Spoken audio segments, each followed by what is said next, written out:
Hello mga kababayan, magandang umaga po sa inyong lahat. Reaksyonan lang po natin yung pagkakaresto ni Pangulong Duterte sa NAIA, Terminal 3, kaninang umaga. Alam naman po natin kung saan galing si Pangulong Duterte, sa Hong Kong po. Nayanig po yata ang administrasyon ni BBM nung nakita niya mga reaksyon ng mga tao doon sa Hong Kong. Kaya agad-agad, nagpaugong agad sila ng balita nung linggo pa lang o Sabado na lumayas na si Duterte papunta na ng Hong Kong para takasan yung warrant of arrest. So ngayon bumalik po si Pangulong Duterte dito sa Pilipinas kaninang umaga, mga around 9:20. Nagtataka po ang maraming kababayan natin na bakit ang daming pulis. Yung pala, aarestuhin na si Pangulong Duterte. Ang masakit nito, ang nangunguna doon sila Marbil, si Torre. Si Torre pa mismo ang nagbasa ng arrest warrant. Alam niyo kung saan nakalagay yung arrest warrant? Warrant of arrest? Doon sa cellphone. Merong maganon. Aarestuhin mo yung dating pangulo ng isang bansa. Sa cellphone lang, babasahan mo ng kaso. Ba't hindi mo lang siya ipinakita sa kanya yung hard copy? Yung mismong warrant of arrest. Bakit sa cellphone? Ngayon lang, only in the Philippines lang to nangyayari mga kababayan. Isipin nyo, dating Pangulo ito ng Pilipinas. Di ba po? Paano na kaya kung mangyari to sa mga ordinaryong Pilipino? Kaya talaga po ang nangyari po sa atin ngayon, nilabag na po talaga nila ang batas. Ang ICC po, wala na po yung jurisdiction sa atin yan. Kumalas na po tayo dyan. Kahit ng Amerika, hindi na po ina-acknowledge yan. Nagsalita na po si Donald Trump dyan na lahat ng alay na hindi dapat sumusunod dyan sa ICC. Pero anong ginagawa nitong administrasyon na ito? Yun ang ginamit nila para pagtakpan ang kanilang mga katiwalian sa gobyerno. Ang alin? Yung budget. Yun lang naman po yun ang dahilan dun eh. Ang pinakamalaking ba, 241 billion po yun. Hindi po biro-birong pera yun. Yun ho ang nakakapagtako sa gobyernong ito. Bakit ganun sila? Mag-isip. Isipin mo, medyo may edad na rin po si Pangulo Duterte. Alam naman po natin lahat yan. May dinadaing ng karamdaman yan. Pero yet, pinipilit pa rin nilang labanan. Pero dapat lalaban naman niya si Pangulong Duterte sa patas na paraan, hindi yung gano'n. Bibigyan mo, arestuhin mo, tapos babasahan mo ng ano, doon lang sa cellphone manggagaling yung warrant of arrest niya, hindi mo malang ipakita sa kanya kung anong kaso.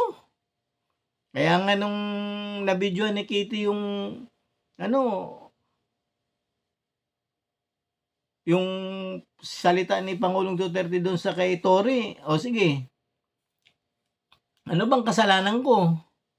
Anong kaso yan? Hindi nga nila may paliwanag. Bakit? Ano bang nangyayari sa bayan natin, mga kababayan?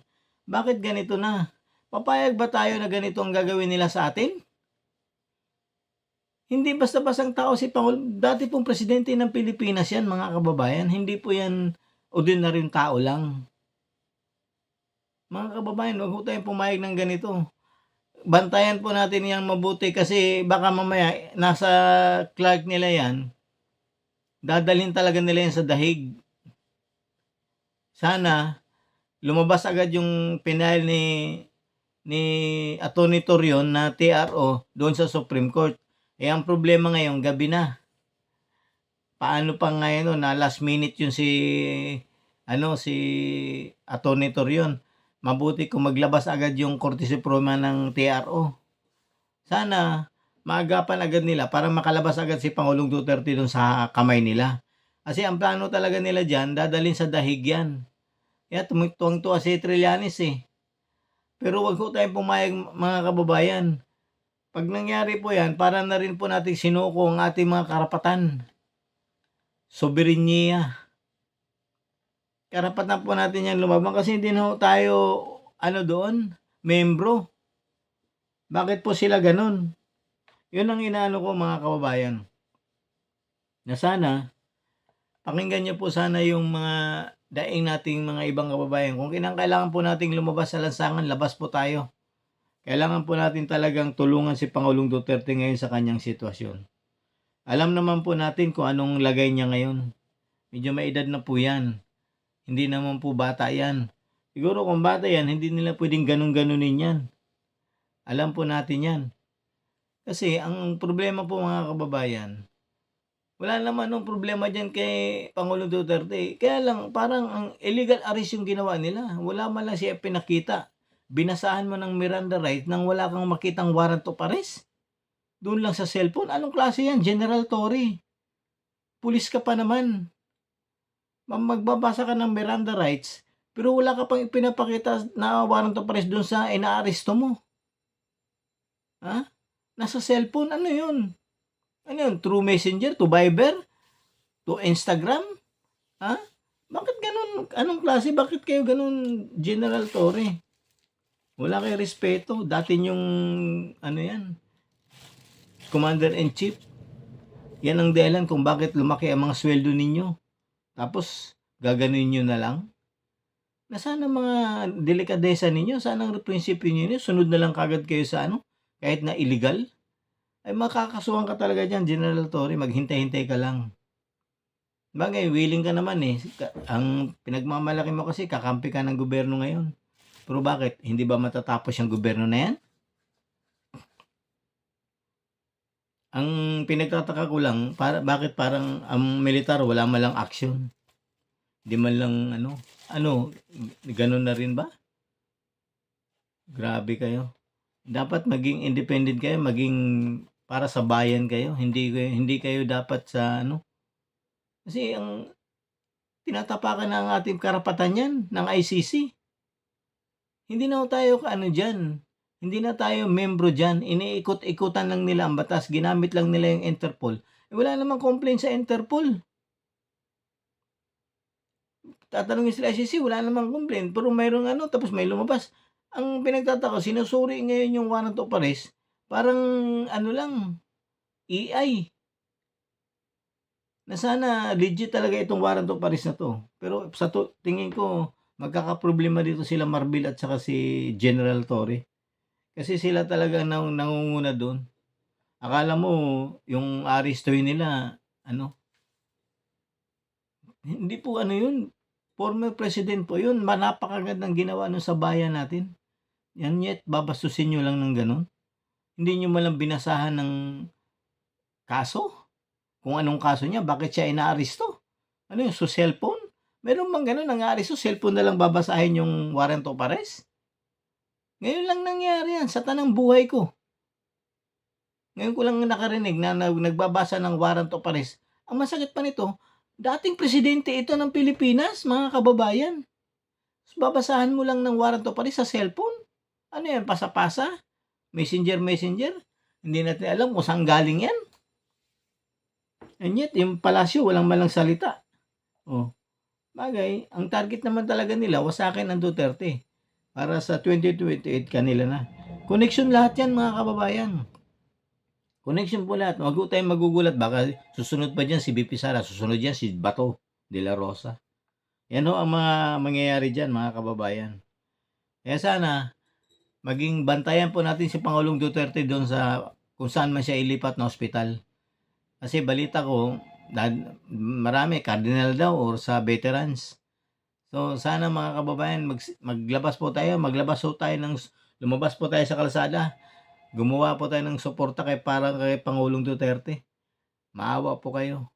Kaya lang, nagkataon talaga, may mga trabaho yung mga iba natin, mga kababayan. O sana, magsakripisyo naman tayo para sa bayan. Hindi para sa sarili lang nating kapakanan. Ito na ang tamang panahon na para talagang labanan na natin ang ginagawa ng gobyernong ito. Pero sa mapayapang paraan lang, mga kababayan. Huwag tayong diyan na maghasik ng lagim sa Kasi hindi rin gusto ni Pangulong Duterte yan. Gusto rin niyang katahimikan sa bayan natin. Pero sana, maintindihan po natin na illegal po talaga yung ginawa nila. Saan nga makakita? Warrant of arrest. Hindi mo makita. Binabasa lang sa cellphone. Tama ba yun? Siguro naman kahit naman siguro na kung sinong ordinaryong tao maghahanap ka talaga ng dokumento. Hindi yung sa cellphone mo babasahin. Ano yun, babasahin mo, ito warrant of arrest mo, iabot mo pa yung cellphone ng pulis? Gano'n na ba ngayon? Lumabas po tayo mga kasbayan, magbigay po tayo ng suporta kay Pangulong Duterte at na may karamdaman po yun. Sana po yung sa abot ng ating makakaya, gawin po natin. Kasi yun lang talaga ang tanging nating maisukli sa ginawa niya sa bayan natin. Maganda po ang ginawa niya sa atin. Pinatahimik niyo po yung buong bayan. Katulad nga ng sinabi niya, na yung ginawa niya hindi para sa sarili niya, hindi para sa pamilya niya, para sa Pilipinas yun. Hindi para sa sarili niya yun. Itong gobernong ito lang talaga ang nagsisira sa kanilang mga pangalan. Takot talaga sila sa 2028 na kasi nakita talaga nila yung clamor dun sa Hong Kong. Talagang mahal talaga ng mga Pilipino ang si Pangulong Duterte. Kasi kita nyo naman, nag-iiyakan yung mga tao doon. Di ba po? Nung makikita siya, hindi pa nga nahawakan, nakita lang. Ang liit pa ng venue, mas marami pa yung tao sa labas kaya nasa sa loob. Mga 2,500 lang yata yung tao na nandun. Pero anyet, yung taong nasa labas mahigit 6,000. Sipon mo mga ganun. Oh, balita ko pa nga, pumunta daw si Abalos dun, hindi daw pinapansin eh. Oh, sipin mo. Ganun kamahal ng mga Pilipino si Pangulong Duterte. Anyet, pinipilit na bastusin itong mga gobernong ito. Pastusan ang ginagawa nila. Magbigay po tayo ng suporta kay Pangulong Duterte, mga kababayan. Tulungan po natin siya. Kawawa po talaga ang bayan natin pag itong presidente nito ang nanunungkulan sa atin. Wala ho talaga itong iniisip. Talagang dinadivert talaga nila yung issue. Kasi sa darating na April 1, magkaroon po ng oral argument doon. Magkakabulgaran po talaga doon sa oral argument na yun. Kasi baka ito si Kimbo, pag umattend ito, maituturo talaga kung sino talaga ang naglagay doon, nag-fill in doon sa blankong sa BICAM. Magsasalita po talaga yan. Hindi kasi trabaho ng mga technical staff yun na mag-fill in. Hindi ho trabaho yun. Ano yun? Ako, staff nila ako, utusan ako, magkano isulat mo dyan, bahala ka.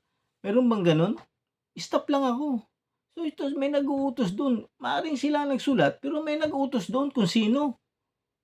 Di ba po? Ako, utusan ako. Ikaw, sulatan mo ng ganito yan. Oh. Pwede yun. Pero may nag-utos sa kanya kung magkano yung isusulat niya.